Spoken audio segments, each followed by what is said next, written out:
Right now, there are more people on Facebook than there were on the planet 200 years ago. Humanity's greatest desire is to belong and connect. And now we see each other. We hear each other. Grandpa, I love you. I love you. Why want to take a picture? We share what we love, and it reminds us what we all have in common. Dug out alive and well after 7.5 days. If you believe in yourself, you will know how to ride a bike. Rock and roll! So now technically your device is on. Can you tell? Oh, that's exciting. And this connection is changing the way the world works. Governments are trying to keep up. No, we can't test the freedom. And older generations are concerned. Many people are very concerned about tomorrow. They could get worse next year. The game has new rules. The next 27 minutes are an experiment. But in order for it to work, you have to pay attention.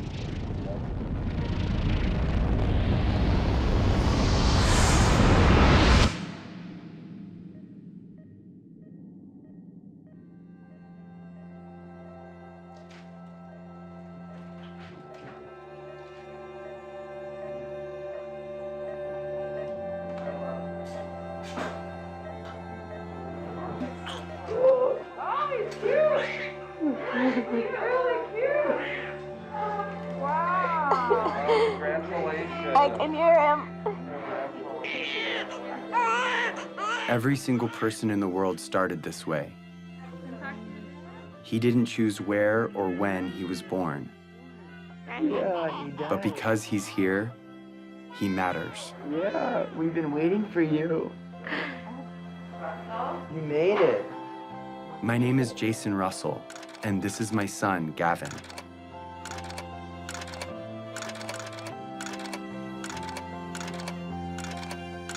He loves jumping on the trampoline, being a ninja, and dancing. What are you doing? Thank you, Snow Angel. How do you do that? You do this. And just like his dad, he likes being in movies. Action. Look up! Look out, people! Run! It's a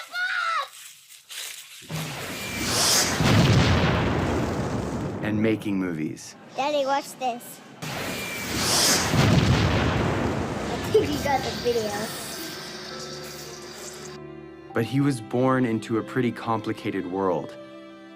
And as a dad, I want him to grow up in a better world than I did. And because of the course of events in my life, I see a way to get there. It has become my job. Who are you to end a war? I'm here to tell you, who are you not to? Hey, Gavin, what's up? Years before Gavin was born, the course of my life was changed entirely by another boy. And who's this right here? Jacob. Who's Jacob? Jacob is our friend in Africa. It's been almost 10 years since Jacob and I became friends. It's okay, they're nice. They're different than sharks. But when my friends and I first met him in Uganda, in Central Africa, it was in very different circumstances. He was running for his life.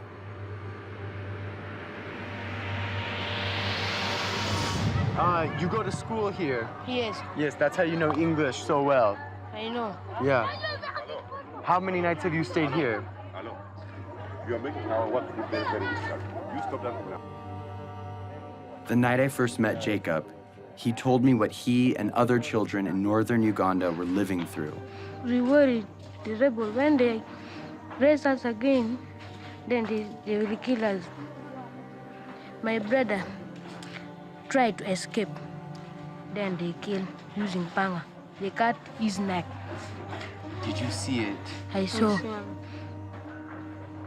We fear that if we sleep at our home, we can be abducted by the rebels because our home is far away from town. They will catch us, then will take us there in the bush. So come here to save our life.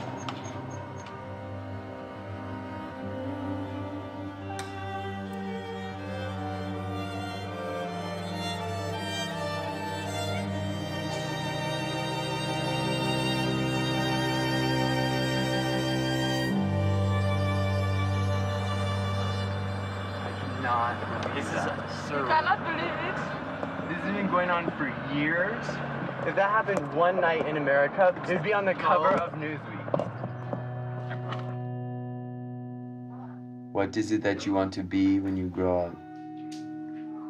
For me, I wanted to be lawyer, but no money. I don't have money to pay my school fees, so that I learned and then I be lawyer. Yes. After spending a few weeks with Jacob, he told me something I would never forget. So it is better when you kill us. And if possible, you can kill us, you kill us. For us, we don't want now to stay because You don't want to stay on Earth. we are only two, no one taking care of us. We are not going to school. So You would rather die than stay on Earth. Yes. Even now. Even now. Are we going to stay in our future? He told me more about his brother and what he would say to him if he were still alive. I love you, but now I miss you. So it is better when we meet. We are going, even if we are not going to meet, but we may meet in heaven, you see. So it is better. I will not talk much. I will start something. Because if I saw my brother once again, I don't.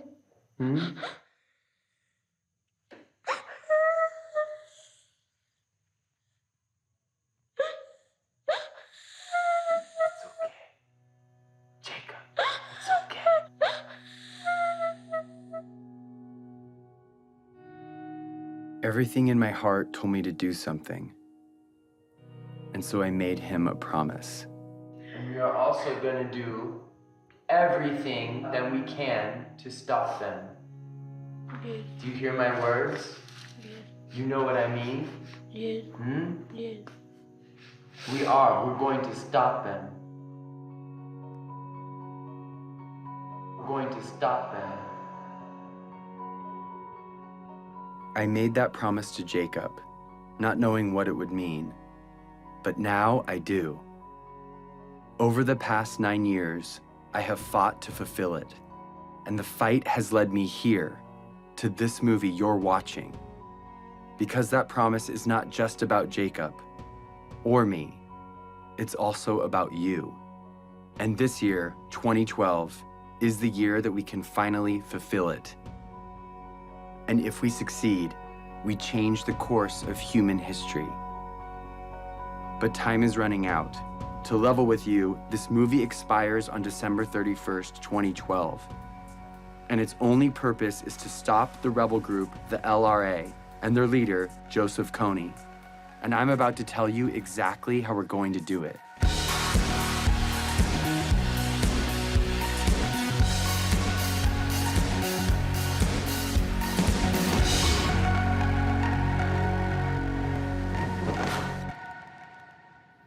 So the thing is, my son Gavin I've never really explained to him what I do. He knows I work in Africa, but he doesn't know what the war's about or who Joseph Kony is. So I'm gonna explain it to him for the first time today. That's what we're doing. So Gav, are you ready? Yeah. I'm gonna ask you some questions, Okay. and you can just look at me and answer the questions to me.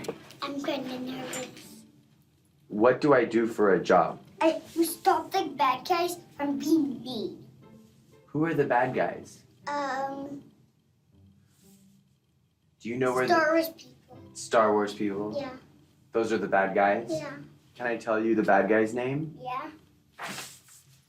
This is the guy Joseph Kony.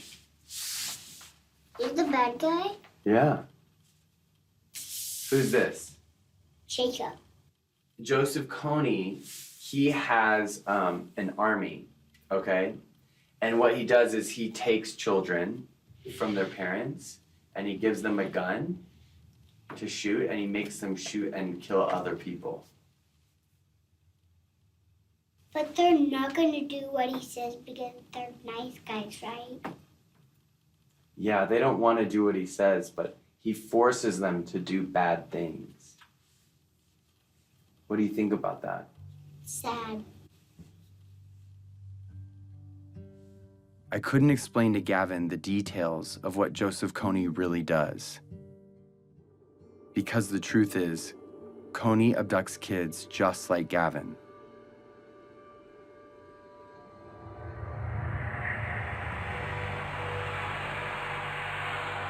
For 26 years, Kony has been kidnapping children into his rebel group, the LRA.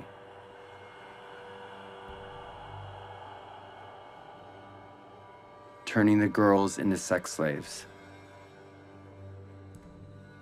And the boys into child soldiers. He makes them mutilate people's faces. And he forces them to kill their own parents.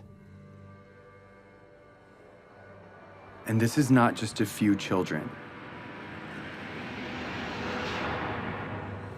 It's been over 30,000 of them. And Jacob was one of those children.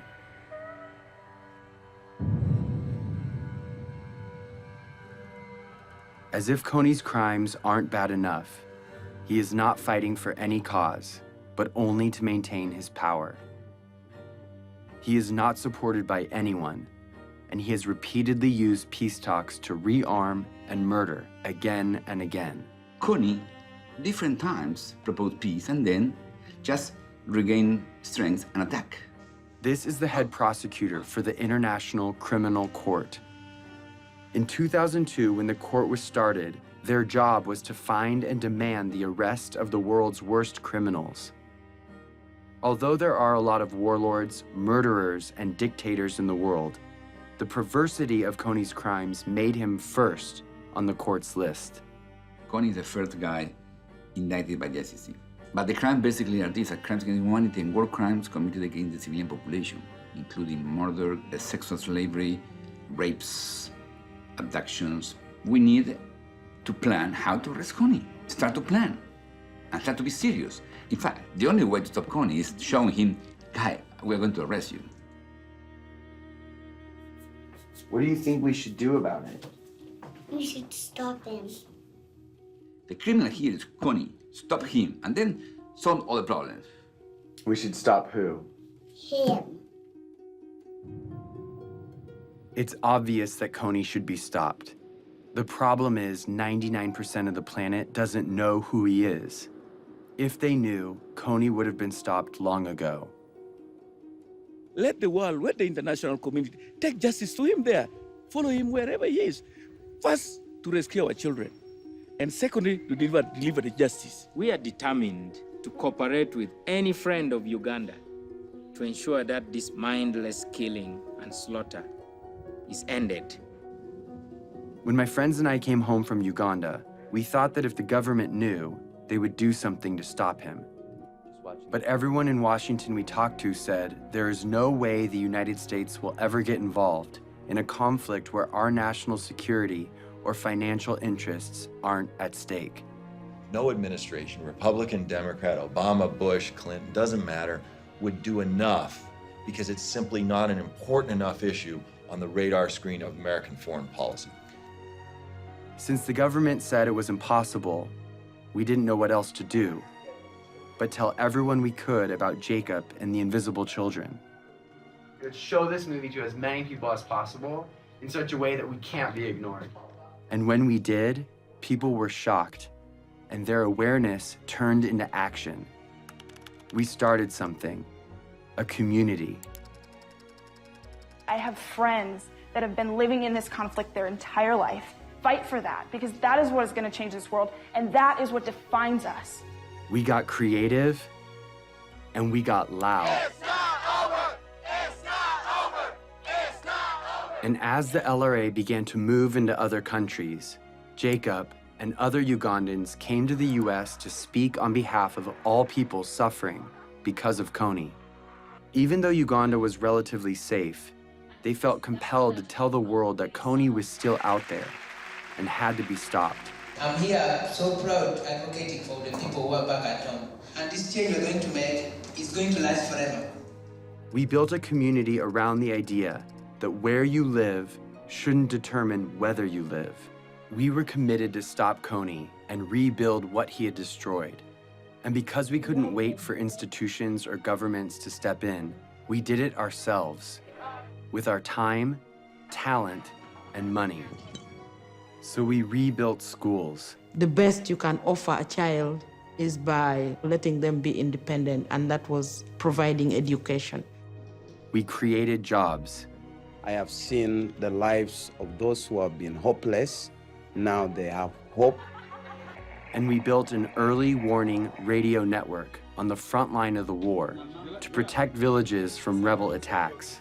To update real time what's happening on a war zone 8,000 miles away.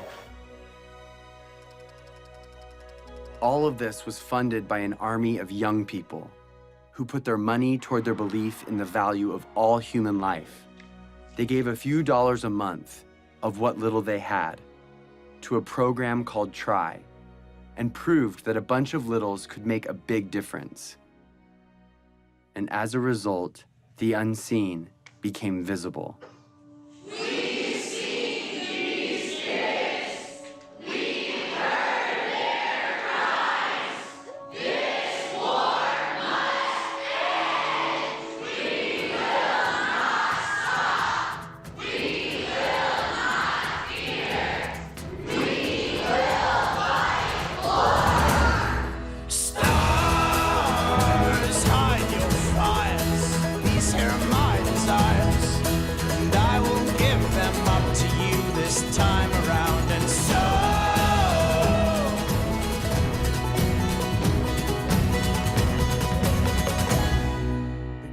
I've talked to people from Mexico, from Canada, from every other state that I can think of. We're all doing this for the exact same reason, and we're all coming from completely different places. This is what the world should be like.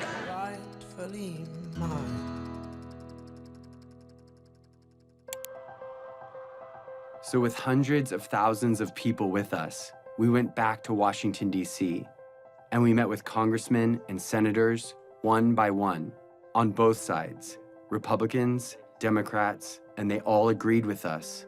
Joseph Kony's crimes had to be stopped. Of all the problems that are out there, none is more severe than one that mutilates and takes the lives of little kids. These young members of the Invisible Children organization know that no child should live in fear of being abducted or killed. So they were determined to become their voice. They realized that these African children and families were invisible to Washington policymakers, so they decided to make them visible. And what I was told would never happen suddenly became possible. In furtherance of the Congress's stated policy, I have authorized a small number of U.S. forces to deploy to Central Africa to provide assistance to regional forces that are working toward the removal of Joseph Kony from the battlefield. Sincerely, Barack Obama. The surprise announcement came in a letter from the White House. The U.S. president's decision commits U.S. troops to help. Through advice and assistance, not putting Americans into combat, to help the countries of the region end this threat once and for all, then that was a worthwhile investment. We used to think we could not do it, and now when I see we can do it, I am overwhelmed. After 8 years of work, the government finally heard us. And in October of 2011, 100 American advisors were sent into Central Africa to assist the Ugandan army in arresting Kony and stopping the LRA.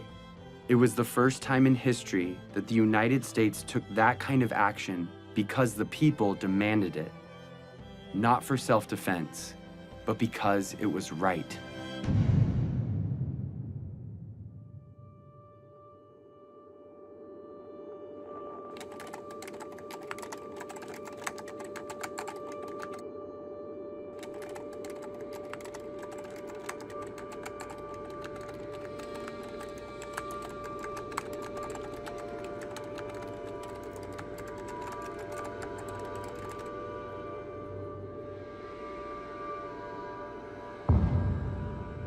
We've come so far, but Kony is still out there. He's recently changed his tactics, making it even more difficult to capture him. And international support could be removed at any time. If we take the pressure off, if we're not successful, he is going to be growing his numbers. People forget, and you got to remind them, and it takes numbers to remind them. And if interest wanes, then it'll go away. And I'd end up standing out there alone trying to do something to support completing the mission. It's got to be 2012. It's not bad for the youth, it's bad for the world if we fail. It's not important just for Ugandan people, it's important for everyone. It's hard to look back on some parts of human history, because when we heard about injustice, we cared, but we didn't know what to do. Too often, we did nothing. But if we're going to change that, we have to start somewhere. So we're starting here with Joseph Kony, because now we know what to do. Here it is. Ready? In order for Kony to be arrested this year, the Ugandan military has to find him.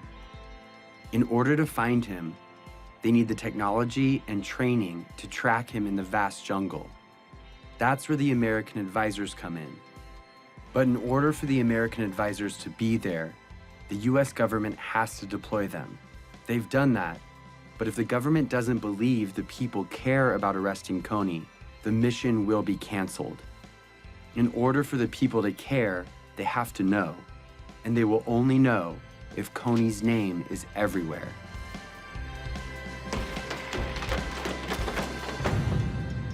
This is the dream. Kony arrested for all the world to see, and the abducted children returned home. Here's the biggest problem. You want to know what it is? Yeah. Nobody knows who he is. But I know who he is because I see him on this picture right now. He's not famous. He's invisible. Joseph Kony's invisible. Here is how we're going to make him visible. We are going to make Joseph Kony a household name, not to celebrate him, but to bring his crimes to the light. And we are starting this year, 2012. We are targeting 20 culture makers and 12 policymakers to use their power for good. Let's start with the 20 culture makers. Celebrities, athletes, and billionaires have a loud voice, and what they talk about spreads instantly. I'd like indicted war criminals to enjoy the same level of celebrity as me. That seems fair. That's our objective, is to just shine a light on it. If our goal is to get Kony's name known, the known should join us.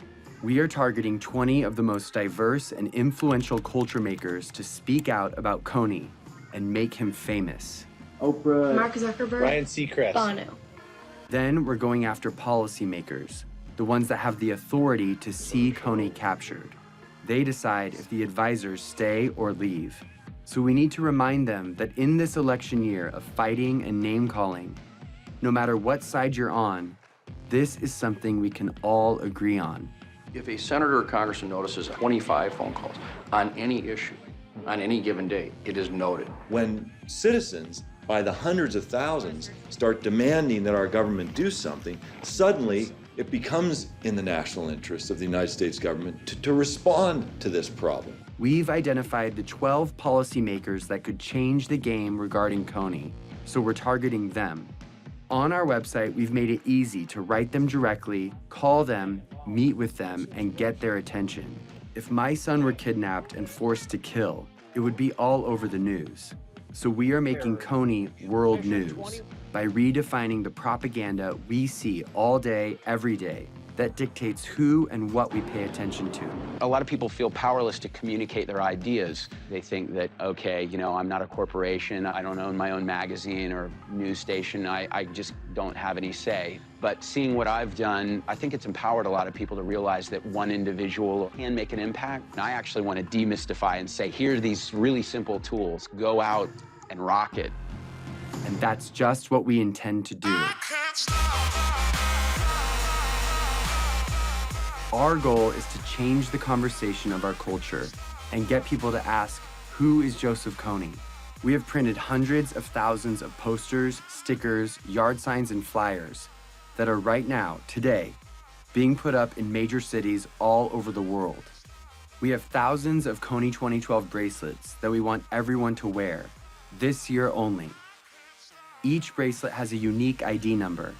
Input that number and you enter the mission to make Kony famous. You can geotag your posters and track your impact in real time. Everything you need is in a box called the Action Kit. It has 2 bracelets, one for you and one to give away.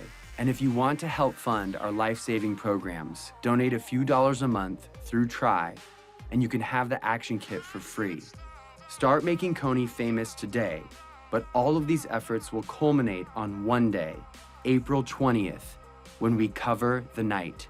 This is the day when we will meet at sundown and blanket every street in every city till the sun comes up. We will be smart and we will be thorough. The rest of the world will go to bed Friday night and wake up to hundreds of thousands of posters demanding justice on every corner.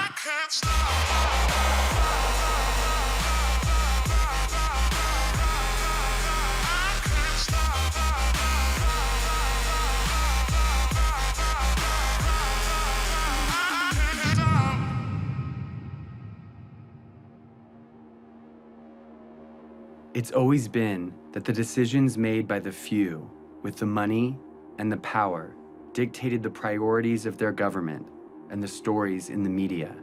They determine the lives and the opportunities of their citizens. But now there is something bigger than that. The people of the world see each other and can protect each other. It's turning the system upside down, and it changes everything. We are living in a new world, Facebook world, in which 750 million people share ideas, not thinking in borders. It's a global community bigger than US. Joseph Kony was committing crimes for 20 years, and no one cared. We care. We have reached a crucial time in history where what we do or don't do right now will affect every generation to come. Arresting Joseph Kony will prove that the world we live in has new rules, that the technology that has brought our planet together is allowing us to respond to the problems of our friends. When it ends finally by bringing Kony justice, it should be celebrated like worldwide. We are not just studying human history, we are shaping it. At the end of my life, I want to say that the world we've left behind is one that Gavin can be proud of, a place that doesn't allow Joseph Konys and child soldiers, a place where children, no matter where they live, have a childhood free from fear. I'm gonna be like you, Dad. When you grow up? Yeah. Are you sure? I'm gonna come with you to Africa. The better world we want is coming. It's just waiting for us to stop at nothing.